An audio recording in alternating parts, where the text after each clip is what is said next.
Hello and welcome to Newsmax Now. I'm John Bachman. We begin tonight with the primaries happening in 8 states this evening: Alabama, California, Iowa, Mississippi, Montana, New Jersey, New Mexico, and South Dakota. But most of these eyes around the country have been on California and their jungle primary, specifically the governor's race. There are 27 candidates vying for the top 2 spots, but pundits believe those 2 spots will go to Democratic Lieutenant Governor Gavin Newsom and President Trump's pick, Republican businessman John Cox. Joining me now to discuss this is RNC spokesperson Kayleigh McEnany. Kayleigh, great to see you again. Hey, John, good to see you. All right, well, President Trump has endorsed a number of candidates running through tonight's primaries, also in previous primaries. We mentioned John Cox running for governor, but he also tweeted support for Congressman Kevin McCarthy, Devin Nunes, who are running in California, and Senator Roger Wicker in Mississippi, along with plenty of others since he's taken office. Now, it's kind of unusual for a president to throw his support behind a candidate running for office until the primaries are over, but this is just President Trump doing his Trump thing? Absolutely. This president's allowed to have an opinion. He believes that he can help choose who's best to further his agenda. I think that's a good thing on his part. You know, here at the RNC, we don't endorse in primaries as an institution, but the president, by all means, has every right to. All right, well, also President Trump is backing candidates in primaries like Mitt Romney in Utah for Senate and Ted Cruz in his Texas Senate race. Now, of course, everybody knows these 2 guys haven't always been on board the Trump train, so to speak. So he obviously feels that is the only way to ensure that the GOP maintain a majority in both houses, trying to ensure this party unity, right? Well, and he believes that those individuals are firmly behind his agenda. He thinks, you know, we can bury old wounds in the Republican Party. We don't all always agree. I think that makes us stronger as a party. But we can bury the hatch and we can move forward. And these are individuals that he believes will come to Washington and support things like tax cuts, more tax cuts hopefully on the horizon, and eventually repeal and replace for Obamacare.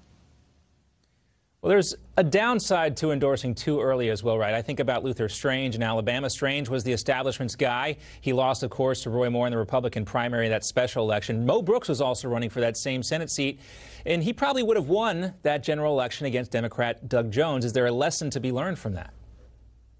Well, you're referring to a pretty abnormal race, one in which there were extenuating circumstances that we did not know about one of the candidates. Unfortunately, it shook out that that candidate did receive the nomination, ended up losing in the general election because of those extenuating circumstances. I don't anticipate having any more Alabamas in our future. That was an unfortunate race, one we should have won and one we hope to win next time around. Yeah, you always got to be careful for those surprises. California, of course, uses this strange primary system called the jungle primary system, in which the candidates who place 1 and 2 in the races move on to the general election regardless of their party affiliation. This state, of course, is vital for Democrats looking to take back majority of the Congress this year. When you're watching the results tonight, is there one particular California House district that will signal to you that this blue wave is real or maybe not so real? There are 3, the 48th, the 49th, and the 39th district. Those are the 3 districts that we're most likely to see, or potentially could see, 2 Republicans win, therefore shutting out the Democrats. That would be a huge indication that this blue wave is fizzling. We'll be looking closely at that, and also a sign that this Democratic infighting is coming back to bite them, and this Democratic meddling by the party institution is coming back to bite them. And John, I want to mention one underreported story. The Democratic Party officials are actually going around into these primaries trying to bully out their own candidates. And in one case in particular, in the 48th district, they told one of their own candidates, "You are too brown to win here. Get out of the race." That is appalling to use race in that manner. They did it against this guy named Omar Siddiqui, a former FBI advisor. No party should be engaging in that kind of behavior, but Democrats are, according to the candidate himself. Who called him too brown? A Democratic Party official. I don't have any further reporting because, unfortunately, no one's following up on it. The Washington Examiner is the one who broke the story. Huffington Post tweeted about it, didn't follow up on it. But I confirm with RNC officials he's making this allegation, but he's saying a Democratic Party official. So I would like to know, as well as you, is it the DCCC, the DNC, the state party? Who specifically did this?